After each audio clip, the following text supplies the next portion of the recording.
सावधान। नमो अरिहन्तारं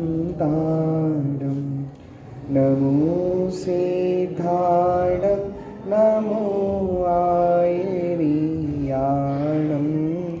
नमो वज्रायाणं नमो लोहि सविसाहुणं। निसंग है जो वायु सम, निर्लेप है आकाश से, निज आत्म में ही विहरती, जीवन न पर की आस से। जिनके निकट सिंहादि पशु भी भूल जाते क्रूरता, उन दिव्य गुरुओं की कैसी अलौकिक सूरता, उन दिव्य गुरुओं की कैसी अलौकिक सूरता। हमारी चर्चा आज हम उत्तम सोच धर्म पे करेंगे। हमने पिछले विगत दिनों में पहले दिन उत्तम क्षमा पे चर्चा की थी। उत्तम क्षमा क्रोध कषाय के अभाव में प्रकट होती है। उत्तम माधव धर्म मान कषाय के अभाव में प्रकट होता है, और उत्तम आर्जव धर्म माया कषाय के अभाव में प्रकट। और आज उत्तम शौच का दिन है जो लोभ कषाय के अभाव में प्रकट होता है। देखो पहले पढ़ते हैं पंचम। धरि हृदय संतो करहु तपस्या धीः, सो सोच सदा निर्दो धर्म बड़ो संसार। कितना सुंदर लिख रहे कवि।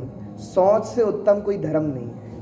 ये उत्तम सोच धर्म लोभ कषाय के अभाव में प्रकट होता है। चेतन भैया कौन सी कषाय में? इस लोभ के चक्कर में जी पागल हो रहा है, पागल। लोभ बहुत प्रकार का होता है। जैसे चेतन भैया कोई आपका मित्र हो और वो आपको थोड़ा चाय दूध नाश्ता करा दे तो आप कहेंगे निर्लोभी जीव है। कैसा लोभी है? निर्लोभी। और कोई दोस्त हो वो चाय कॉफी की ना पूछे तो क्या कहेंगे? लोभी है। कौन है? लोभी है। अब बताओ, आपको पता है जिसने आपको चाय दूध नाश्ता कराया वो भी लोभी है। क्यों? वो यश का लोभी है। हमने पैसे के लोभ को ही लोभ समझ लिया है। जो पैसा खर्च कर दे वो निर्लोभी, और जो पैसा खर्च नहीं करे वो लोभी। हमारे में पैसे की कीमत ज़्यादा है, वो रुपयों के नोट की कीमत ज़्यादा है। सचमुच मुझे तो तब आश्चर्य हुआ था जब नोटबंदी हुई थी। वो हजार के नोट रखे थे ना, तो लोगों को लग रहा था संपत्ति है, फिर लगने लगा विपत्ति है। बताओ, गंगा नदी में बहा दिया। गंगा नदी में बहा दिया। लोगों से कह रहे ले जाओ भर के, हमें नहीं चाहिए। बताओ, अब जब तक सरकार ने कहा था वो 1000 के नोट हैं, और मोदी जी आए टीवी पे रात को 8 बजे, कितने बजे? रात को 8 बजे, कह दिया अब तो नोट नहीं रहे, नोट चेंज हो रहे हैं। तो नोट चेंज हो गए, 1000 के नोट बंद हो रहे हैं। बोलो कचड़े का ढेर हो गया कि नहीं हो गया? हमें लगता है पैसा कमा लेंगे तो बहुत कुछ हो जाएगा। आप वही पैसा एक गाय के सामने रख दो, सूंघेगी तक नहीं। बताओ, अगर पैसे का ही लोभ होता तो स्वर्ग में कहाँ का पैसा होता है? बताओ, स्वर्ग में क्या चलता है? डॉलर चलता है कि रुपया चलता है? कुछ नहीं चलता। हमने पैसे के लोभ को ही लोभ मान के रखा है। इसलिए कह रहे हैं धरि हृदय संतो करहु तपस्या धीः, सो सोच सदा निर्दो धर्म बड़ो सन। यश का लोभ भी लोभ होता है। बताओ, मंदिरों में सबने नाम लिखवा लिए हैं, हमने इतने रुपए दान दिए, हमने बेदी बनवाई, हमने ये किया। बताओ, यश के लोभी हैं कि नहीं है? धन के लोभ में तो ये प्राणी क्या नहीं करता वो कम है। क्या करा? धन के लोभ में क्या नहीं करता वो कम है। पैसा कमाना हो ना तो पाप को नहीं देखता, कैसी पैसा है, पैसा आना चाहिए।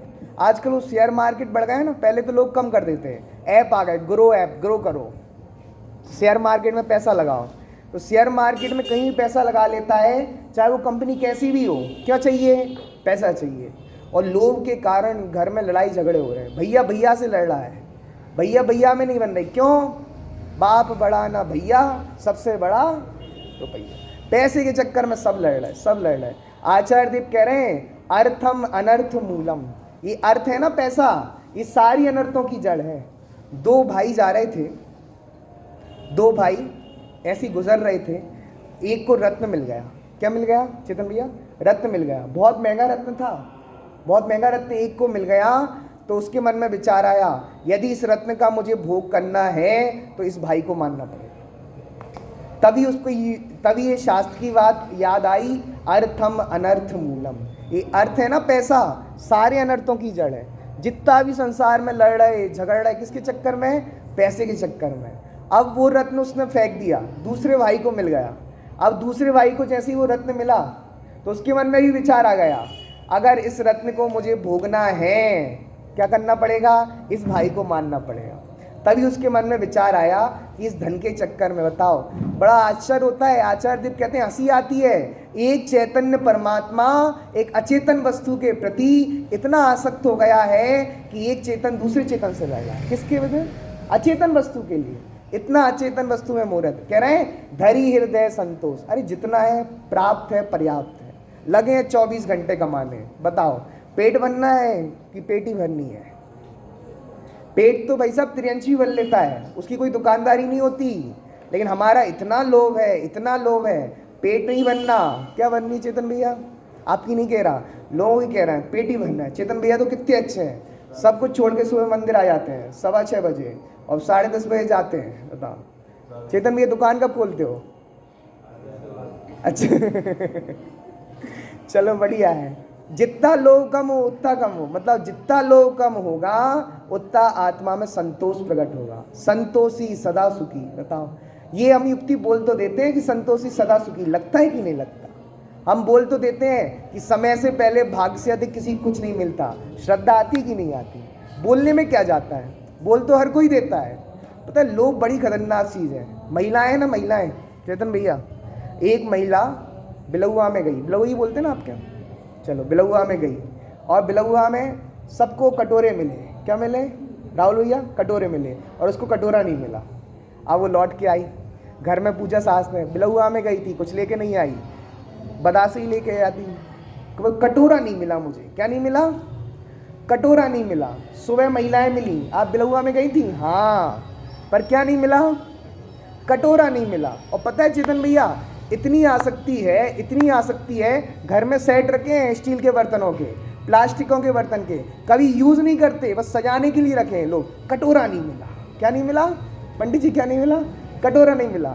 अरे नहीं मिला बढ़िया है ना, परिग्रह घट गया।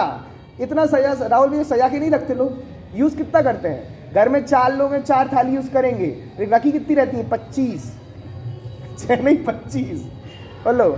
घर में 4 जने, गिलास 4 होने चाहिए। दादाजी कितने रखे रहते हैं? 40।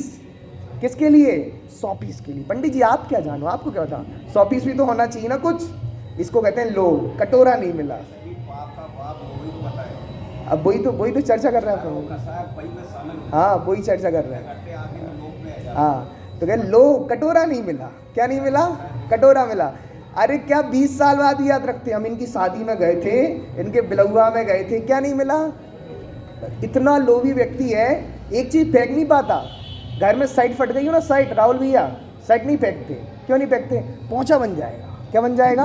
पोंछा। पैंट फट गया ना, पैंट, पंडित जी फेंकने की चीज़ थोड़ी ना है, क्या बना लो? पोंछा। मतलब एक चीज़ छूटती नहीं है, इतना लोभी जीव है। इसलिए कह रहे हैं धरी हृदय संतोष करहु तपस्या दे। संतोष तो रखो, कपड़े नहीं पहन रहे, कपड़े अच्छे हैं, दूसरे को दे दो, गरीब पहन लेगा। नहीं, पंडित जी फेंके कैसे? पोंछा बना लेंगे। बताओ बेचारे जब तक कपड़े की जान नहीं ले लेते ना, तब तक यूज़ करते रहते हैं, उसको यूज़ करते रहते हैं। आचार्य देव कह रहे हैं लोगों को छोड़ो। कितना सुंदर लिखा, ओ तम सोच सर्वे जगे जाना, लोभे पापे को बाप वकाना, आशा पास महादुख दानी, सुख पावे संतोषी। ये लोभ पाप का बाप है चेतन भैया, लोभ पाप का सबसे बड़ा है पापों में। एक बार क्या हुआ, एक पंडित जी, ब्राह्मण पंडित जी, वेद पुराण सब पढ़ के आए और उनकी नई नई शादी हुई थी, तो पत्नी भी आई। पत्नी से कहते कोई भी प्रश्न करना हो मुझसे कर ले, मैंने वेद पुराण उपनिषद अरण्यक जो जो महान ग्रंथ होते सब पढ़ के रखे हैं। क्या बोला? डींगे हाँक रहे थे, बहुत बड़ी डींगे हाँक रहे थे। अब क्या हुआ, पत्नी ने, अब पत्नी 2-3 दिन तो चुप रही, भानु भैया 2-3 दिन तो चुप रही। अब क्या हुआ, पत्नी ने कहा भैया मेरा एक प्रश्न है, पाप का बाप क्या है? क्या प्रश्न है? पाप का बाप क्या है? कौन है पाप का बाप बताओ? तो कहने लगे मैंने उपनिषद भी पढ़ लिए, वेद भी पढ़ लिए, पर मुझे इसका उत्तर नहीं मिला, पाप का बाप कौन है। अब मैं अपने गुरुजी के पास जाऊंगा, उनने मुझे ये बात नहीं बताई पाप का बाप कौन है। तो अब वो अपने गुरुजी के पास जाने लगे, तो गए रास्ते में से। अब थोड़ा शाम हो गई, तो एक महल के नीचे वो सो गए चौतरे पे। सुबह क्या हुआ, सुबह उठे, एक स्त्री आई, उससे बोलने आप कौन हैं? तो मैं ब्राह्मण पंडित हूँ, मैंने वेद उपनिषद अरण्यक जो सब कुछ पढ़ लिया है। तो वो आप कौन हैं? मैं आपकी दासी वेश्या हूँ। कौन हूँ? वेश्या हूँ। अरे तुमने अपवित्र कर दिया, मैं तुम्हारे घर में कैसे सो गया, कैसे सो गया? महाराज कुछ अपवित्र नहीं हुआ, मैं आपको 100 रुपये का नोट देती हूँ, आप हवन करा लेना। क्या करा लेना? हवन, आप शुद्ध हो जाओगे। तो चलो कोई बात नहीं, करा लेंगे हवन, 100 रुपये में मान गए। अब क्या हुआ, अब वो कहने लगी कि पंडित जी विद्वान, मतलब क्या कहते हैं, भैया पंडित जी आप यहाँ मेरे बाहर तो बैठे ही हो, थोड़ा घर में आ जाओ। किधर आ जाओ? घर में आ जाओ। नहीं नहीं, हम तुम्हारे घर में कैसे आ सकते हैं, हम अशुद्ध हो जाएंगे, हमें शुद्ध होना पड़ेगा। तो उसने कहा 100 रुपये और ले लेना, यज्ञ करा लेना, शुद्ध हो जाओगे। तो 100 रुपये और ले लिए पंडित जी ने। अब आप हमारे घर के अंदर आ ही गए हो, तो थोड़ा भोजन कर लो। नहीं नहीं, हम भोजन कैसे कर सकते हैं, मैं एक ब्राह्मण पंडित तुम्हारे यहाँ भोजन कैसे करूँगा, अपवित्र हो जाऊँगा। भैया अपवित्र हो जाऊँगा संभव भैया? तो उसने कहा भैया अपवित्र हो जाना तो मैं 200 का नोट देती हूँ तुम्हें, यज्ञ करा लेना, शुद्ध हो जाओगे। क्या हो जाओगे? शुद्ध हो जाओगे। अब 200 रुपये का नोट ले लिया और भोजन की सब सामग्री दे दी, और वो पंडित जी भोजन बनाने लगे। अब क्या हुआ, वो स्त्री बोली कि भैया आप खुद भोजन बना रहे हैं, मुझे अच्छा नहीं लग रहा, मैं ही खुद भोजन बनाऊंगी, मैं ही अपने हाथों से रोटी आपको बनाकर दूंगी। नहीं नहीं, हम तुम्हारे हाथ की रोटी कैसे खा सकते हैं, हम अशुद्ध हो जाएंगे, हम एक ब्राह्मण पंडित हैं, हम नहीं खा सकते तुम्हारे। पंडित जी मैं आपको 500 का नोट दूंगी, यज्ञ करा लेना, शुद्ध हो जाओगे। तो अब पंडित जी 500 का नोट मिल रहा है, तो पंडित जी का चलो बनाओ। अब वो बनाने लगी और उसने थाली में परोस दिया। अब लो पंडित जी खाने के लिए स्टार्ट। अब क्या वो पंडित जी से कहती है, पंडित जी आप अपने हाथ से खाओगे तो अच्छा नहीं है, मैं अपने हाथ से आपको खिलाऊंगी। हाँ हम आपके हाथ से खा सकते हैं क्या? नहीं, हम अशुद्ध हो जाएंगे, अपवित्र हो जाएंगे, फिर हमें शुद्ध होना पड़ेगा, गंगा जी में स्नान करना पड़ेगा। तो मैं आपको 1000 का नोट दे दूंगी, चलो पंडित जी का खिला दो। और जैसे ही वो कोहरा मुंह पे लेने जा रही थी, उसने 2 ही गालों पे 2 चाट लगाए। अरे पागल हो तुम, तुम्हें नहीं पता पाप का बाप कौन है? चेतन भैया कहाँ गुरुजी से पूछने जा रहे थे पाप का बाप कौन है? तुम लोभ के चक्कर में कहाँ से कहाँ आ गए। इसको कहते हैं लोभ पाप का बाप बखाना।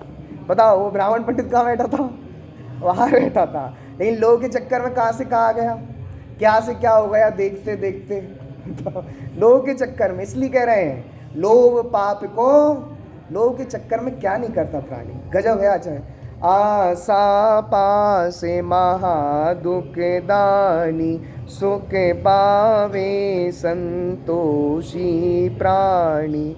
सचमुच कह रहे हैं कि अपने जीवन में संतोष होना चाहिए, जितना कुछ मिला है उस पर संतुष्टि हो, ज़्यादा कमाने की इच्छा ना हो। जितना है बताओ, पुण्य प्रमाण मिलने वाला है और पुण्य से ज़्यादा मिलने वाला नहीं। बताओ कितना इकट्ठा करेंगे? बताओ एक सेठ कहते थे हमें इतना इकट्ठा करना कि 7 पीढ़ी खा लें। कितनी खा लें? 7 पीढ़ी। उनकी इच्छा थी भानु भैया, कितनी पीढ़ी खा लें? 7 पीढ़ी खाएं, इतना मेरे को इकट्ठा करना है। अब एक दिन क्या हुआ, उनकी जो कौन थी, बेगम साहिबा मतलब पत्नी, तो पत्नी ने कहा कि भैया एक भिखारी आया है, उसको आप भोजन देने जाओ। राहुल भैया किसको? भिखारी है, उसको भोजन देने जाओ। तो भिखारी के यहाँ भोजन देने गए, तो भिखारी ने कहा कि मैं भोजन नहीं लूँगा, क्योंकि मेरी आज की व्यवस्था हो गई है। किसकी व्यवस्था हो गई भानु भैया? आज की व्यवस्था हो गई। और वो सेठ जी लौट के आ गए। तो सेठानी ने कहा आप भोजन लेके लौट के क्यों आए? तो उन्होंने कहा उसने लिया ही नहीं। आपने दिया क्यों नहीं? उसने लिया ही नहीं। तो बताओ, सेठानी जी ने पूछा कुछ समझ में आया कि नहीं आया? अरे जब वो एक भिखारी जिसके पास खाने की व्यवस्था नहीं है, वो एक दिन से ज़्यादा भोजन रखने को तैयार नहीं है, और हम 7 पुस्तकों के लिए तैयारी कर रहे हैं, इसका मतलब संतोष नहीं है। हम कह तो देते हैं संतोषी सदा सुखी, संतोषी बन के तो देखो, संतोषी बन के देखो। ये लोभ क्या नहीं कराता इस व्यक्ति को, सचमुच लोभ कसाय के चक्कर में ये व्यक्ति क्या नहीं करता होता।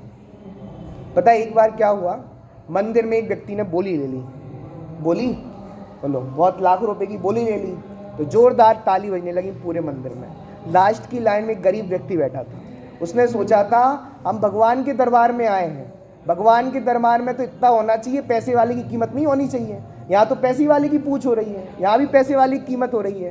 तो वहाँ पर एक व्यक्ति ने कहा कि सेठ जी ने पैसा दिया है उसके लिए ताली नहीं बज रही, सेठ जी ने अपना लोभ छोड़ा है उसके लिए ताली बज रही। हम बताएं चेतन भैया, कोई लाखों रुपए की बोली ले और ताली ठोकते हैं, किस लिए? अभिप्राय पहचान लेना चाहिए। यदि हम इसलिए ठोकते हैं आज तो मंदिर को बहुत पैसे का लाभ हो गया, क्यों? लाखों रुपए की बोली बिक गई। नहीं, अगर सेठ जी ने लोभ छोड़ा है उसके लिए ताली बजाओ, लोभ कषाय छूटी उसके लिए ताली बजाओ। क्यों? लोभ कषाय छूटना बहुत मुश्किल है। लोभ पाप का, सारे पापों की जड़ है लोभ। इस लोभ के चक्कर में जीव क्या नहीं करता वो कम है, सारे पाप करता है। हिंसा बोलता है, हिंसा करता है, झूठ बोलता है, चोरी करता है, कुशील करता है, क्या नहीं करता? बताओ, चोर को पैसे का लोभ है तो चोरी करता है कि नहीं करता? कसाई को पैसे का लोभ है, हिंसा करता है कि नहीं करता? बताओ, लोभ के चक्कर में सारे पाप करता है जीव। इसलिए कह रहे हैं आशा पासे महादुख दानी, सुख पावे संतोषी प्राणी। बताओ, 24 घंटे लगा है। ऐसे एक व्यक्ति था, भानु भैया, एक व्यक्ति था, बहुत तूफान चल रहा था, आंधी आ रही थी, सब कुछ आ रहा था। उस आंधी तूफान में वो लकड़ियाँ बीन रहा था। क्या बीन रहा था? लकड़ियाँ बीन रहा था। और एकदम बहुत तूफान आया, बहुत इतना सब हो रहा था। रानी की नींद खुली, रानी ने देखा, देखो हमारे राज्य में कितने गरीब लोग हैं, कितने गरीब लोग हैं कि इतना तूफान चल रहा है, इतना कुछ सब चल रहा है, क्या बीन रहे हैं? लकड़ियाँ बीन रहे हैं। तो फिर क्या हुआ, राजा से उनने कहा, राजा ने सुबह बुलाया उसको, संभव ही है, सुबह बुलाया उसको। अब सुबह बुलाया, भैया पूछा तुम्हें क्या तकलीफ है? कि मुझे एक बैल चाहिए। क्या चाहिए राहुल भैया? बैल चाहिए। तो राजा ने कहा जाओ, हमारे बहुत बैल बन रहे हैं, देख ले आप कौन सा चाहिए तुम्हें। तो गया वो बैल देखने, कह रहा मुझे जो चाहिए वो आपके पास नहीं है। अरे हमारे पास एक से बढ़कर एक बैल है और तुम्हें जो चाहिए वो कैसे नहीं मिलेगा? कह रहा मेरा बैल सोने का है, एक सोने का बैल है, उसकी जोड़ी बना रहा है, इसलिए मैं बरसात में ही लकड़ी में। लो देखो, लो सजा के रखना चाहते हैं लेकिन लोभ नहीं छोड़ना चाहते। दरि हृदय संतो करहु तपस्या धे। आज उत्तम सोच का दिन है, पवित्रता का दिन है। जिसके चित्त में पवित्रता होती है उसके गीत गाए जाते हैं। बोलो कितना सुंदर का मुनिराज है ना, मुनिराज बोलो, मुनिराज नहाते नहीं है, स्नान व्रत है, अदंत धोवन है। मुनिराज पवित्र है कि अपवित्र? संभव भैया, पवित्र है कि अपवित्र? और आप साबुन से नहाओ, चंदन से नहाओ, कौन सी साबुन से नहाते हैं? पतंजलि, कौन सी? लक्स, और कौन सी? वीनस, डव, कौन सी? सब पागल हो रहे हैं, सब पागल, A to Z सब पागल हो रहे हैं। पता है वो फेयर एंड लवली क्रीम आई थी ना शुरू में, तो महिलाओं के लिए आई थी पहले, तो महिलाओं ने पोत लिया जोर से, गोरे हो जाएंगे। तो पुरुषों ने कहा हमारे लिए कोई क्रीम है ही नहीं, तो नई फेयर एंड लवली लगाना स्टार्ट कर दिया। अब क्या, वो कंपनी को लगा जरूरत है कुछ, तो उसने फेयर एंड हैंडसम बना दी। किसके लिए? ये वारंटी किसके लिए था? पुरुषों के लिए। अब बताओ, फेयर एंड लवली लगाने से गोरे होते हैं कि नहीं होते? पवित्र होते हैं कि नहीं होते? बताओ, होते हैं कि जितन भैया, होते हैं कि नहीं होते? अरे होते हो तो भैंसे लगाओ ना, भैंस गोरी हो जाएगी क्या?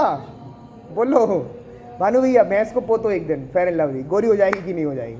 अरे हमें लगता है हम साबुन से नहा लेंगे तो गोरे हो जाएंगे, साबुन से नहा लेंगे तो पवित्र हो जाएंगे। धन्य है वो दिगंबर मुनिराज जो कभी स्नान नहीं करते फिर भी पवित्र हैं। वाह। बादीराज मुनिराज को बोलो 700 वर्षों तक कोढ़ हो गया। बोलो, बारिश सैन मुनिराज थे, बारिश सैन मुनिराज को 700 वर्षों तक कोढ़ हो गया। उनको तो हुआ ही था। बादीराज मुनिराज को 700 वर्षों तक कोढ़ हो गया, 700 वर्षों तक कोढ़ रहा। बताओ, इतनी भी शरीर से दुर्गंध आ रही है, जिनवाणी से पूछो, पवित्र है। क्यों? पवित्रता अंदर होती, बाहर दिखाने की जरूरत नहीं होती। बोलो, सीता जी में पवित्रता थी, अग्नि में खून गई, पानी बन गया। पवित्रता होनी चाहिए। एक क्या हुआ, बंगाल की घटना है, गणेश प्रसाद जी वर्णी लिखनी अपनी जीवन कथा में। एक सेठ की कन्या थी जिसका पति मर गया, विधवा हो गई, तो सेठ जी ने अपने घर में बुला लिया। सेठ जी ने जो ही अपने घर में बुलाया, वह सप्त वैष्णव में लिप्त हो गई और भ्रष्ट हो गई। जब वो कन्या भ्रष्ट हो गई तो नगर में जितने भी उपवन थे, बगीचे थे, सब सूख गए। क्या हुआ, जितने बगीचे थे, जितने उपवन है, सब सूख गए। बोलो, और जितने भी फल लगते थे सब विषयुक्त हो गए। बताओ, क्योंकि पवित्रता नष्ट हो गई। जिनके जीवन से पवित्रता नष्ट हो जाती है, वहाँ के नगर का वातावरण बिगड़ जाता है। फिर उसी कन्या को ग्लानि का भाव हुआ। उसने कहा ग्लानि परिणाम हुआ, उसने कहा तीर्थ यात्रा करके आएंगे तब पवित्र होंगे। जो ही दिन उसने तीर्थ यात्रा का मन बनाया और वो नगर से निकली, वहाँ फल फूल फूलने लगे, पत्तियाँ हरी होने लगी। क्यों? सारा काम किससे होता है? पवित्रता से। इसलिए कह रहे हैं, ओ तम सोच सर्वे जगे जाना, लोभे पापे का बाप बकाना। लोभ कितने प्रकार का होता है हमें पता नहीं। स्वर्ग का लोभ भी लोभ है। क्या कहा? स्वर्ग का लोभ भी लोभ है और मोक्ष का लोभ भी लोभ है। जिन्हें मोक्ष की इच्छा है उन्हें मोक्ष नहीं मिलता। जितेंद्र भैया, समय सार में लिखा मुमुक्षुओं का मोक्ष नहीं होता। क्या लिखा पंडित जी? क्या लिखा? मुमुक्षुओं का मोक्ष। पंडित जी अटैक आ जाएगा, क्या बोल रहे हो? हाँ, मुमुक्षु कैसे कहते हैं? जिन्हें मोक्ष की इच्छा हो। समझ भैया, मोक्ष की इच्छा होने क्या कहते हैं? मुमुक्षुओं का मोक्ष। बोलो बोलो चेतन भैया, चेतो बोलो, मुमुक्षुओं का मोक्ष। ये बोल ही नहीं रहे आप तो सही है, आचार्य अमृतचंद लिख रहे हैं, ना मोक्षु भी मोक्षुताम। मोक्षों का मोक्ष नहीं होता। क्यों?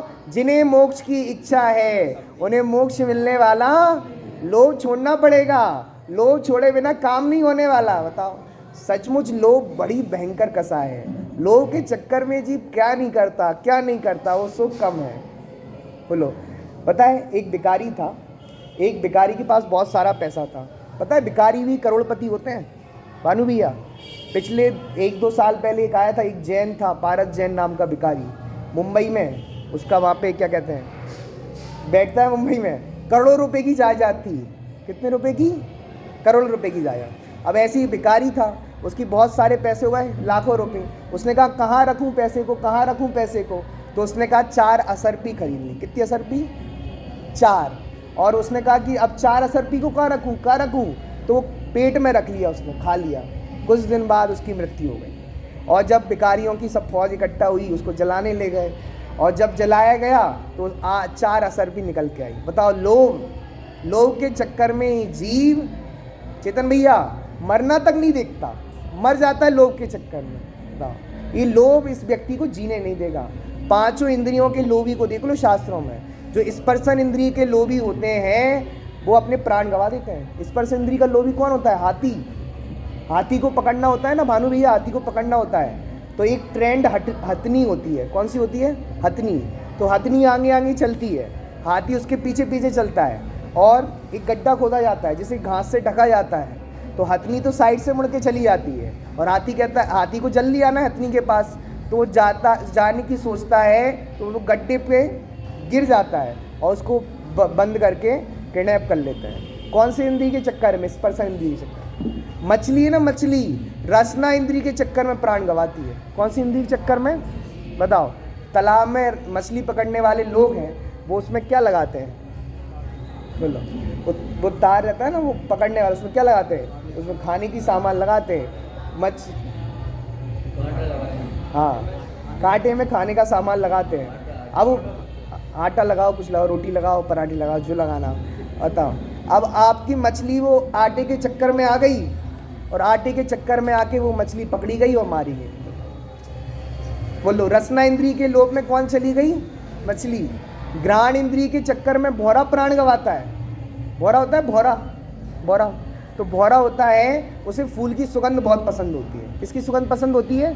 फूल की सुगंध। तो फूल की सुगंध लेने के लिए वो फूल का रस चूसता है, और फूल का रस चूसते चूसते शाम हो जाती, फूल बंद हो जाता है। उस भौरे में इतनी शक्ति है कि वो लकड़ी का पेड़ भी छेद दे, लेकिन वो रस के लोभ में इतना रहता है कि वो सुबह तक उस फूल में बंधा रहता है, हाथी आता है उस फूल को खा जाता है। बताओ, घ्राण इंद्रिय के चक्कर में कौन प्राण गंवाता है? कौन गंवाता है? भौरा। ऐसी चक्षु इंद्रिय के चक्कर में कौन प्राण गंवाता है? पतंगा, कीड़े मकोड़े। वही लाइट के पास जाना है, बार बार लाइट के टकराएंगे और मर जाएंगे। और कर्ण इंद्रिय के चक्कर में हिरण प्राण गंवाता है। कौन गंवाता है? हिरण। हिरण कर्ण इंद्रिय के चक्कर में प्राण गंवाता है। और सोचो, एक एक इंद्रिय के चक्कर में प्राण गंवाने वालों की ये हालत है, हम पंच इंद्रिय जीवों की क्या हालत? कितने लोभी पता है? टीवी चैनल देखना हो ना, एक नहीं देखते।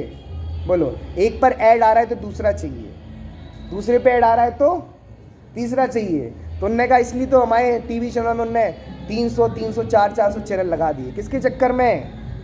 चेतन भैया, लोभ के चक्कर में। ऑनलाइन वालों का मार्केट क्यों चल रहा है? लोभ के चक्कर में। आप देख लो, फ्लिपकार्ट खोल लो, अमेजोन खोल लो, ये चीज़ पसंद आ गई रख लो, ये चीज़ पसंद आ गई रख लो, मंगा लो मंगा लो मंगा लो। सब लोभ के चक्कर में बस रहे है चीज़, काम चल जाएगा, लेकिन लोभ रहने नहीं देता जी। महिलाओं में तो खासकर लोभ होता है। बोलो, आप भिजा दो मार्केट, ना सामान लेके आए तो नाम बदल देना मेरा। बताओ बताओ, स्टील का सामान लेना है, रख के हम बताओ, ले तो ली थी पर ये ग्लास दूसरा डिजाइन का ले रहे। बताओ, ग्लास तो है घर पे पर ये दूसरी डिजाइन का आया है मार्केट में। प्लास्टिक के मार्केट में मिला दो, डलिया चाहिए, ये चाहिए, वो चाहिए। बताओ, किसकी पराकाष्ठा है? लोभ की पराकाष्ठा। साड़ियाँ हैं फिर भी कितनी चाहिए? राहुल भैया कितनी चाहिए? राहुल भैया बेचते हैं ना, तो पता होगा। तो क्या कह रहे हैं? ओ तमे सोचे सर्वे जगे जाना, लोवे पापे का बापे बखाना, आशा पास महा दुख दानी, सुख पावे संतोषी होना चाहिए, संतोषी। सर सेठ हुकुमचंद जी की कहानी सुनी चेतन भैया? 7 फैक्ट्रियाँ थी। कितनी फैक्ट्रियाँ? संभवी कितनी फैक्ट्री? 7। अब उन्होंने कहा 8वीं फैक्ट्री खोलनी है। कितनी खोलनी भानु भैया? 8वीं खोलनी है। तो 8वीं के लिए मीटिंग बुलाई गई, बड़े बड़े लोगों को बुलाया। अब हम 8वीं फैक्ट्री का शिलान्यास करेंगे। क्या करेंगे? शिलान्यास करेंगे। तो उनकी जो पत्नी थी उसने सुन लिया, सेठ जी इधर आना। ए जी सुनते हो क्या? इधर आओ। तो उनको बुलाया, ए जी आओ इधर। तो आ गए हो। कह रहे सेठ जी, नरक तो 7 ही होते हैं। क्या होते हैं? नरक तो 7 ही होते हैं। आप 8वीं फैक्ट्री खोलकर 8वें नरक का द्वार क्यों खोल रहे हो? बताओ। हमको बढ़ाना है, व्यापार बनाना है, बिजनेस बढ़ाना है। ये लोभ बढ़ रहा है, लोभ। बताओ, लोभ के चक्कर में प्राणी बढ़ता जा रहा है, बढ़ता जा रहा है। बताओ, हर चीज़ का मार्केट क्यों बढ़ रहा है? लोभ के कारण। बहुत लोभ है इसी पर। धरी हृदय संतो करहूँ तपस्या देसो।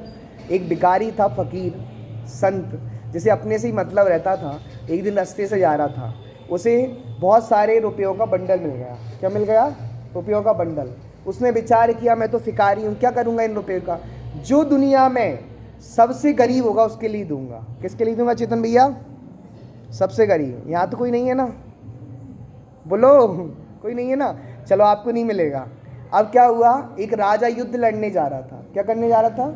युद्ध लड़ने जा रहा था। उसने राजा के हाथ में थमा दिया। राजा ने कहा, मैं सबसे बड़ा भिखारी हूँ क्या? मेरे पास 500 सैनिक हैं, इतना पैसा है, इतना रुपया है, और तुमने ये पोटरी मुझे दे दी, और क्या कह रहे हो सबसे बड़े भिखारी तुम हो? उसने कहा, हाँ, सबसे बड़ी भिखारी तुम हो। तुम्हारे पास इतना राज्य है, इतना वैभव है, इतना सारा रुपया पैसा है, फिर भी तुम्हें दूसरा राज्य जीतना है। कौन सा राज्य जीतना है? दूसरा राज्य जीतना है। इसका मतलब ये है, इसे कहते हैं लोभ। ये लोभ नहीं होना चाहिए। पंडित जी कितना सुंदर लिखे, संतोष धारण करो। संतोष, संतोषी व्यक्ति सदा सुखी है। जितना है उतने में रखो। आप जितना रखोगे ना उतना टेंशन में होगा। बताओ, जितना पैसा रख लो ना उतना नींद नहीं आती। बताओ, अंबानी को नींद आती होगी कि नहीं आती होगी? नींद की गोलियां खा के सोता है भाई साहब। अब तो चालू नींद की गोलियां खा के सोता है भाई साहब। बोलो, जितना पैसा इकट्ठा करोगे ना उतना कषाय बढ़ेगी, उतना टेंशन बढ़ेगा। इसलिए आचार्य कह रहे संतोष धारण करो। अगर पैसे वाले सुखी होते तो दिगंबर मुनिराज के पास एक फूटी कौड़ी नहीं, वो सुखी क्यों है? बताओ, दिगंबर मुनिराज के पास एक फूटी कौड़ी नहीं है, वो सुखी हैं। इसका मतलब संतोष में सुखी है। इसका मतलब पैसे इकट्ठे करने में सुख नहीं है, संतोष को धारण करने में सुख है, उत्तम सोच को धारण करने में सुख है। वो कैसे ना कैसे लोभ को घटाओ तो सही, आचार्य कहना है। बोलो घटती जान घटाइए, परिग्रह घटना तो चाहिए, लोभ घटना तो चाहिए। लोभ घट नहीं रहा, जैसे जैसे उम्र बढ़ रही लोभ बढ़ता जा रहा है। किसी को खाने का लोभ है, खाने का लोभ, खाने के लोभ के चक्कर में प्राणी भानु भैया कुछ भी खा रहा है, कुछ भी। मैगी खा रहा है, मैगी, जिसको हर कोई व्यक्ति कह रहा है कि वो किस तरह मांसाहार से बनती है, खाने के लोभी है। किसके लोभी है?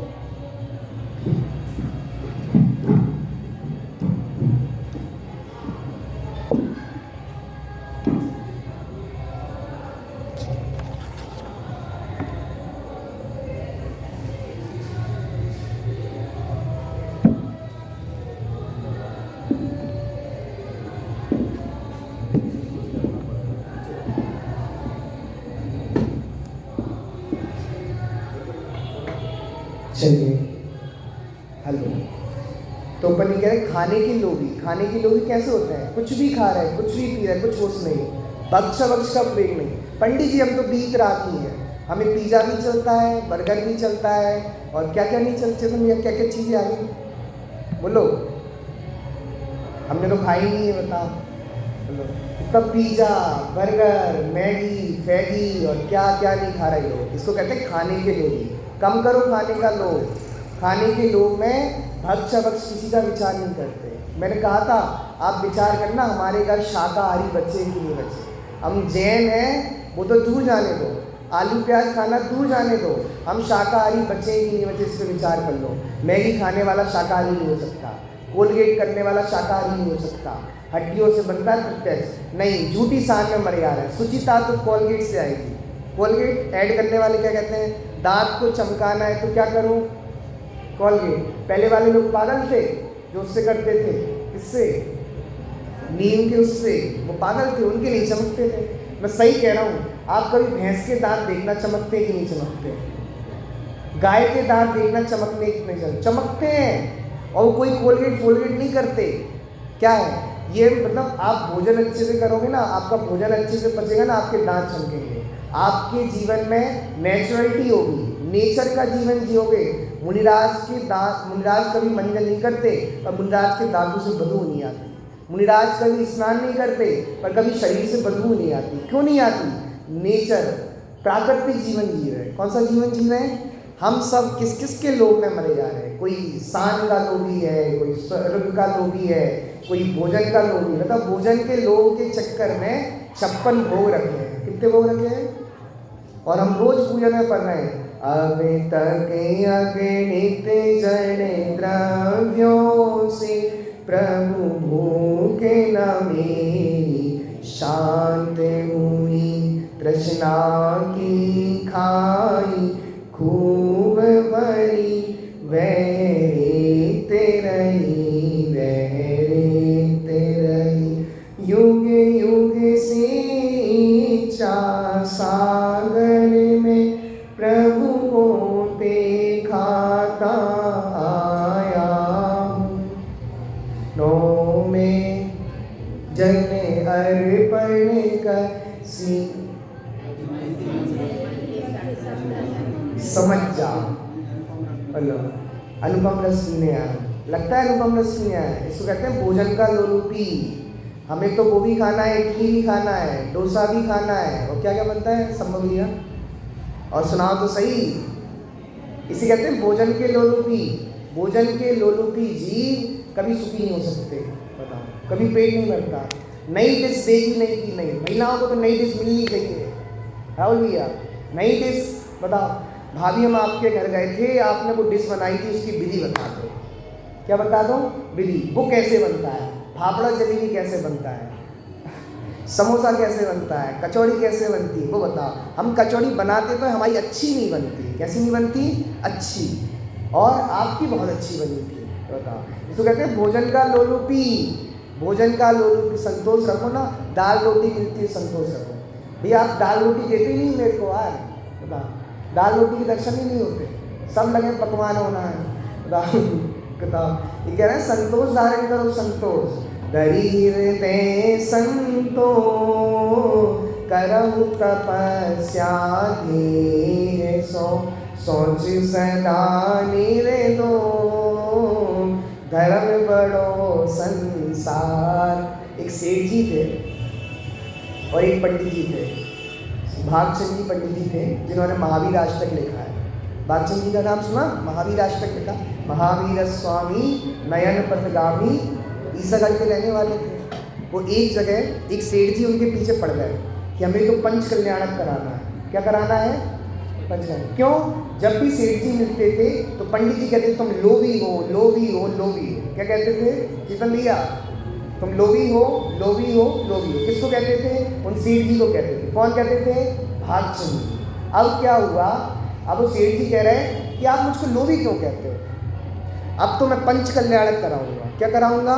पंच कल्याण। तो उनने पंडित जी का हम नहीं करा रहे पंच कल्याण, नहीं आपको कराना पड़ेगा।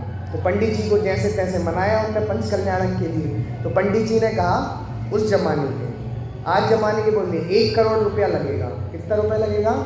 1 करोड़ रुपया। तो 1 करोड़ रुपया लेके आ। तो सेठ जी ने अपने नौकरों से सबसे बंडल गड्डी उड़ा के 1 करोड़ रुपया लेके आ गए। अब कहीं चलो हमारे साथ, ले गए उनके साथ। और बहुत बड़ी नदी थी, उसने कहा फेंक दो। तो सब रुपया फेंकने लगे। सेठ जी ने कहा, वो पंडित जी का रुको, अब तुम पंच कल्याणक कराने के लायक हो। 1 करोड़ रुपया तो गया, ये समझ लो। क्यों? लोग पंच कल्याणक के लिए राशि डिसाइड कर, 1 करोड़ लगेगा, उससे ज़्यादा खर्च होगा तो दुखी होने लगते हैं। उन्होंने कहा पहले पंच कल्याणक कराना है ना, तो 1 करोड़ का तो लोग छोड़ दो, 1 करोड़ तो गए, अब बाकी जो लगेंगे वो एक्स्ट्रा है। उनने पंच कल्याणक करा दिया, बहुत अच्छा हो गया। फिर भी पंडित जी के पास आए, पंडित जी कह रहे तुम लोभी हो। पंडित जी क्या कह रहे हो? कि सेठ जी आप तो लोभी हो दादा। तो उन्होंने कहा कि मैंने पंच कल्याणक करा दिया, 1 करोड़ खर्च कर दी, अब मेरी जान लोगे क्या? लोभी लोभी कह रहे हैं आप तो मुझसे। अरे तुमने पैसे का दान भी दिया है तो स्वर्ग के लोभ से दिया है, स्वर्ग का लोभ भी तो लोभ होता है। हमें लगता है पैसे का लोभ है, स्वर्ग का लोभ भी लोभ है। बताओ, मंदिर में आते हैं तो मंदिर में भी जी लोभी बन के आते हैं। भगवान के पास आएंगे तो कुछ मिल जाएगा। क्या मिल जाएगा चेतन भैया? कुछ मिल जाएगा। अल्लाह कुछ मिलता है क्या? बोलो कुछ मिलता है भगवान के पास आके? ये जिनेंद्र भगवान का मंदिर शिक्षालय है, भिक्षालय नहीं है। यहाँ भगवान बनने की शिक्षा तो मिलेगी, आत्मा से परमात्मा बनने की शिक्षा तो मिलेगी, पर तुम्हें भोगों की भीख मिलने वाली, बोलो नीरस जड़ता का दान नहीं, तुम्हें कुछ मिलने वाला नहीं है। पंडित जी कल से हम भी नहीं आ रहे, कुछ मिलते ही नहीं है, कहाँ आए हम? लोभी व्यक्ति भगवान की पूजा नहीं कर सकता, लोभी व्यक्ति के चित्त में पवित्रता नहीं होती। अब रिपीट कर, हमारे आचार्य ने कहा ये शरीर तो अपवित्र है, असुचि है। ये हाड मास का घड़ा रात दिन सड़ा पड़ा उठा कर धरना, अब लिया सिद्ध प्रभु तुम्हारा शरणा। ये कैसा है? हाड मास का घड़ा रात दिन सड़ा पड़ा उठाकर वरना, इसको पवित्र करना चाह रहे, इसको पवित्र करना चाह। आचार्य ने उदाहरण दिए, घड़ा होता है ना, घड़ा मल से भरा हुआ घड़ा है, उसमें गंदगी भरी है सब, उस घड़े को बाहर से सजाओ, मानो भैया सजा लो, कितना पवित्र हो जाएगा कि नहीं हो जाएगा?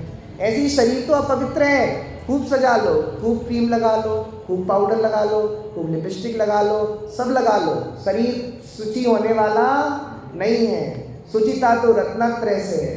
बोलो, रत्नगण शाकाचार में लिखते हैं समंतवद्धाचार, रत्नात्रय पवित्र थे। किससे होती पवित्रता? रत्नात्रय से पवित्रता होती है। ये शरीर तो असुचि है। दादा ने लिखा, इस देह के संयोग में जो वस्तु पल भर आएगी, वह भी मलिन मल मूत्र में दुर्गंध में हो जाएगी। सुनना, ये देह कैसी है? कोई भी चीज़ के सहयोग में आएगी, कैसी हो जाएगी? अपवित्र। अभी गर्मी चल रही है, आप नहाने चले गए, बढ़िया, आपने नहाया, अब नहा के आप बाथरूम से बाहर निकले, फिर वही पसीना अपवित्र हो गया कि नहीं हो गया? बोलो। आगे नहीं दादा उदाहरण देते हैं, अटपहरी घी का आपने रसगुल्ला बनाया, कौन से घी का? पता है संभव किससे कहते हैं अटपैरा घी? भानु भैया अटपैरा घी नहीं, बताओ कौन बताएगा? चेतन भैया, बताओ जितेंद्र भैया, अटपैरा घी बताओ। तो कह रहे हैं महिलाओं से पूछो, वही गृह मंत्री है, वही वित्त मंत्री है, हमें नहीं पता। अटपैरा घी पता किसे कहते हैं? एक पैर में 3 घंटे होते हैं। तो आप दूध लेके आए, गाय से निकाल के दूध लेके आए और उस दूध को अंतर मुहूर्त में गर्म कर लिया। कितने मुहूर्त में? अंतर मुहूर्त में। तो दूध की मर्यादा कितनी हो गई? 24 घंटे की। उस दूध में से निकाला हुआ घी होता है, उसको क्या कहते हैं? अटपैरा घी। कितना घी? अटपैरा घी। सुनो, तो अब अटपैरे घी का क्या बना? रसगुल्ला। क्या बना चेतन भैया? क्या बना? रसगुल्ला। अब अटपैरे घी का रसगुल्ला बन गया। अब राहुल ये सुनना, अटपैरे घी का रसगुल्ला बन गया और आपने चख लिया। क्या कर लिया? चख लिया, मुंह में रख लिया और फिर आपने दोबारा निकाल कर, पंडित जी रसगुल्ला, बताओ खाने योग्य रहा कि नहीं रहा? इस देह के संयोग में जो वस्तु पल भर आएगी, वह भी मलिन मन मूत्र में दुर्गंध में हो जा। अब आश्चर्य की बात सुनना, किंतु इस देह में निर्मल रहा जो आत्मा, वह देश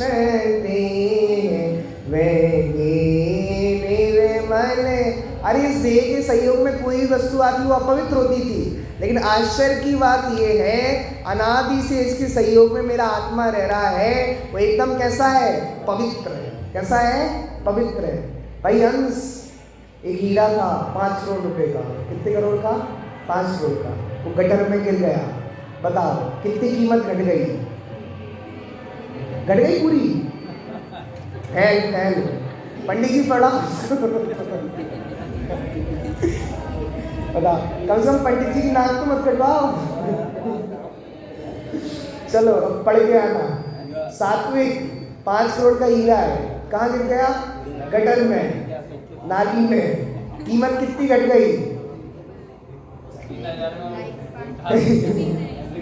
बताओ कितनी घट गई? अरे आप बोली नहीं है, कुछ भी नहीं घटी। उठा लो तो उसको, गटर में डला है वो। पंडित जी हम तो बहुत उठा लेते हैं, उसको उठाने में क्या सुनना, हंसी की बात नहीं है। ऐसे ही मेरा चैतन्य आत्मा है, इस देह रूपी गटर के बीच में डला हुआ है, फिर भी वो पवित्र है। जैसे सिद्ध भगवान सिद्धालय में विराजे वैसे ही है। जो निगोद में सोई मुझ में, सोई मोक्ष मजा, अंतर भेद कछु भी नाई, भेद गिरे संसार। बताओ, जो निगोद में सोई मुझ में, सोई अंतर भेद कछु भी नाई, भेद गिने। बोलो, आत्मा तो अत्यंत पवित्र है। जिस पवित्र आत्मा को देखता है उसके जीवन में पवित्रता आती है। मुनिराज बाहर से स्नान व्रत के धारी है, पर शरीर से कभी बदबू नहीं आती, गंध नहीं आती। अरे कोढ़ भी हो जाए, सनत कुमार चक्रवर्ती को 700 वर्षों तक कोढ़ हो गया, फिर भी आत्मा पवित्र हुआ कि नहीं हुआ? अरे इस पवित्र आत्मा को देखो तो सही। जिस पवित्र निर्लोभी आत्मा को देखता है उसके जीवन में उत्तम सोच धर्म प्रकट होता है। देखते ही नहीं है, बताओ। फूटी आंख से तो देख लो। चेतन भैया कैसे कह रहे हैं? फूटी आंख से तो देख लो। बताओ, आपने सुनी होगी ना कहानी, एक व्यक्ति था, वो वेश्या पे मोहित हो गया। किसमें मोहित हो गया? वेश्या पे मोहित हो गया। अब उसकी शादी हुई तो उन्हें घर वालों ने कहा शादी करा दो इसकी। क्या करा दो? शादी करा दो। तो शादी करा दी उसकी। अब क्या हुआ? फिर भी वो वेश्या के लोभ में डला रहा। अब क्या हुआ? तो उसकी पत्नी थी, वो चतुर थी। कैसी थी? चतुर। पत्नियां तो चतुर ही होती, चालाक ही होती। अब क्या हुआ? चतुर चालाक पत्नी। अब क्या हुआ? उसके पत्नी ने कहा कि भैया बताओ, पत्नी ने पूछा तुम मेरे को देखते क्यों नहीं हो? वो पट्टी बांध, घर भी जब जाता था क्या बांध के जाता था राहुल भैया? पट्टी बांध के जाता था। तो तो पट्टी बांध के जाता था। उसने पूछा कि भैया पट्टी बांध के क्यों जाते हो? कि मैं जिस वेश्या के यहाँ जाता था, उसने कहा, उसने ज्योतिष से पूछवाया है कि यदि मैं तुम्हें देख लूँगा तो मेरी आँख फूट जाएगी। क्या फूट जाएगी? आँख फूट जाएगी। तो क्या हुआ, पत्नी एक दो दिन युक्ति सोचती रही, क्या किया जाए। तो उसने कहा पतिदेव से कि सुनो, मैं भी ज्योतिष से पूछ के आई हूँ। किससे पूछ के आई हूँ? ज्योतिष से। ज्योतिष ने कहा है तुम मुझे देखोगे तो आँख नहीं फूटेगी। वो नहीं माना, क्योंकि प्रेम में तो वेश्या का प्रेम था। उसने कहा भैया तुम्हें विश्वास नहीं है तो एक आँख बंद रखना और एक आँख खुली रखना, फूटी आँख से तो देख लेना। जब उसने एक आँख खोली और देखा कितना सर्वांग रूप है, आँख नहीं फूटी, तो कौन सी खोल ली? दूसरी खोल ली। ऐसी आचार्य कह रहे फूटी आँख से आत्मा को तो देख लो, एक बार नजर तो डाल दो, 24 घंटे में से अंतर मुहूर्त तो दे दो। अंतर मुहूर्त ही नहीं देते, बताओ। अगर तुम 24 घंटे में से भी अंतर मुहूर्त आत्मा के लिए निकाल दोगे, गारंटी है उत्तम सोच धर्म प्रकट हो जाएगा। अरे आत्मा की पवित्रता निहारो तो सही, ये राग देश अशुचि है। आश्रम बताओ, आचार्य समय सार में लिखते हैं अशुचिता विपरीतता इन आश्रमों की जानकर, इनसे निवर्तन बुद्ध करें दुख कारण जानकर। आश्रम कैसे हैं? गंदे हैं, ये हैं, छोड़ने योग्य हैं। आदमी राग देश के चक्कर में इस आत्मा की अपवित्रता को भूल गया।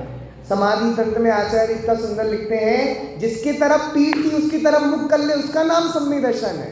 क्या कहा चेतन भैया? जिसकी तरफ पीठ थी उसके तरफ मुख कर ले, उसका नाम सम्यक दर्शन है। अनादि से रागादि की आड़ में शुद्धात्मा की तरफ पीठ की थी, और उसकी तरफ क्या कर ले? मुख कर ले, उत्तम सोच धर्म प्रकट हो जाएगा। धैर्य में संतो करऊं तपस्या धीर, सोच सदा निर्दो धर्म बड़ो सन। जल्दी पढ़ते हैं आगे। ओ तमे सोच सर्वे जगे जाना, लोभे पापे को बापे वकाना, आशा पासे महादुख दानी, सुख पावे संतोषी प्राणी, प्राणी सदा शुचिशील जप तप, ज्ञान ध्यान प्रभावते, नित्य गंगे जमुने समुद्र नाय, अशुचि दोष स्वाद से शरीर का अशुचि दोष। कितने भी क्रीम पाउडर पोत लो, क्रीम और पाउडर मुख को जल नहीं मलिन बनाते हैं। हो साम्य भाव जिस चेहरे पर वह चेहरा शोभा पाता। बोलो अंश, पाउडर लगाते हो कि नहीं लगाते? बोलो हाँ। तो पाउडर लगाने से सुंदर होते कि नहीं होते? बोलो हाँ। सात्विक, पाउडर लगाते हो? हाँ। सुंदर होते हैं ना? बढ़िया बात। क्रीम और पाउडर मुख को जल नहीं मलिन बनाते हैं। हो साम्य भाव जिस चेहरे पर वह चेहरा सो। हमें लगता है कि हम काले हैं, ये कोई रोग है। क्या हुआ? काले कोई रोग है। पहले कितना अच्छा गीत आया था, काले हुए तो क्या हुआ, गोरे हुए तो क्या हुआ। समझ जाना, आगे नहीं बोलूँगा। आप लोग क्या कह रहे हैं? इस शरीर को सजाने के चक्कर में क्या नहीं करते बताओ चलिए। शरीर के लोग ही पता है हम क्रीम पाउडर किस किस का यूज कर रहे हैं, किस किस चीज़ से बना पता नहीं। ये मांसाहार पुत्र है क्या? तो लिपस्टिक लगाते हैं, लिपस्टिक वो मछली के उससे बनती, मछली को मारा जाता है और उसकी उससे बनती है। मछली के अंदर जो पानी रहता है उससे बनती, और फिर पोते जा रहे हैं। मांसाहार सेवन नहीं कर रहे तो क्या कर रहे हैं? बोल देते हैं हम उत्तम सोच धर्म, पवित्रता इससे नहीं आती। बताओ हाथों की पवित्रता किससे है? घैनों से है कि नहीं है? नहीं है। कर पात्र दान कर सुपात्र दान से हाथों की पवित्रता है। बताओ लिपस्टिक पोतने से नहीं है। इन मुख पे जिनेंद्र भगवान के वचन हो तब पवित्रता है। हम उत्तम सोच धर्म बना रहे हैं, पवित्र है कि नहीं हमारा जीवन? हम सब अपवित्रता ओढ़ के आ रहे हैं और जिन मंदिर में आ रहे हैं। बताओ ये सब जितनी आइटम क्रीम फ्रीम लगा रहे हैं हम सब, बताओ किस किस से बन रही, और उसको ओढ़ के मंदिर आ जाते हैं। कहाँ जाते हैं? मंदिर। कह रहे हम तो बहुत पवित्र हैं। कैसे हैं? पवित्र। अपवित्र आचार्य कह रहे हैं, देखो नित्य गंगे जमुने समुद्र नाय, अशुचि दोष असुचि दोष स्वभाव से ही है। ऊपर अमल मल भर्यो भीतर, कौन विधि घट शुचि करे, बहु देह मैली सुगुण थैली, सोचे गुण साधु। बताओ, सनत कुमार चक्रवर्ती को 700 वर्षों तक कोढ़ हुआ। कौन सा कोढ़ हुआ? 700 वर्षों तक। एक देव आया, वो कहने लगा महाराज, क्या कहने लगा? महाराज, पता है हमारे मुनिराज महाराज होते हैं। कौन होते हैं? महाराज। पता है जब सिकंदर आया, कौन आया? सिकंदर। तो सिकंदर के गुरु ने कहा था कि तुम भारत से कोई अनमोल चीज लेके आना, तो दिगंबर मुनिराज लेके जाना। कौन लेके जाना? एलेक्जेंडर ने कहा था कि भैया मैं जाऊंगा तो अपने साथ एक दिगंबर मुनिराज को लेके जाऊंगा। बताओ, तो जब वो भारत से जाने लगा तो उसने कहा कि हमारे गुरुजी ने कहा था दिगंबर मुनिराज को लेके आना। तो उसने अपने सैनिक को भेजा और कहा मुनिराज से कहो कि सिकंदर ने बुलाया है। किसने बुलाया है? सिकंदर ने बुलाया। तो वो गया सैनिक कि आपको सिकंदर ने बुलाया है। अरे राजा सिकंदर ने बुलाया है। तो उसने कहा होगा कहीं का राजा, हम महाराजा हैं। महाराज होते हैं दिगंबर मुनिराज। गए नहीं दादा। फिर उनके साथ कल्याण मुनि गए थे, सिकंदर के साथ विदेश प्रभावना करने। आज भी वहाँ कल्याण मुनि के चरण चिन्ह है। महाराज होते हैं हमारे मुनिराज। और क्या कह रहे हैं? बोलो 700 वर्षों तक कोढ़ हुआ। देव आया कि हे महाराज, हे महाराज, मैं आपकी बीमारी का इलाज मेरे पास है। किसके पास है? मेरे पास है। तो उन्होंने कहा सुनो, मुझे तो राग देश रूपी बीमारी है, उसका इलाज तुम्हारे पास है क्या? कहना महाराज उसका इलाज मेरे पास नहीं है, उसका इलाज तो आपके पास है। बोलो, पवित्रता मुनिराज में बसती है। उस स्वर्ग के सर्वांग सुंदर देव भी जिनके सामने न होते उसको कहते हैं पवित्रता। कामदेव के समान सुंदर 24 कामदेव जिनके चरणों में झुकते हैं उसे कहते हैं पवित्रता। अपना चित्त इतना पवित्र हो कि लोग कहे नहीं कि ऐसे हैं और ऐसे हैं। अंदर में कचाएं होंगी तो पवित्रता नष्ट है। सोच को सबसे बड़ा धर्म कहा है? क्या कहा चित्र भैया? धर्म बढ़ो संसार में। सबसे बड़ा धर्म क्यों है? लोभ घटना चाहिए। बताओ, हमारी उम्र बढ़ती जा रही है, लोभ बढ़ता जा रहा है। सुंदरता करने का लोभ, साड़ी पहनने का लोभ, कपड़े पहनने का लोभ, सब जोड़ने का लोभ घटना चाहिए।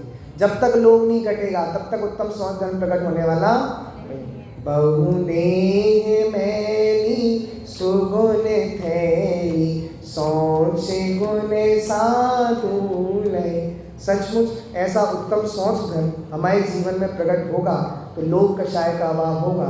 और धीरे धीरे लोभ की वृत्ति को देखना चाहिए अपनी कि हमारा लोभ कम हो रहा है कि बढ़ रहा है। इसी मंगल कामना से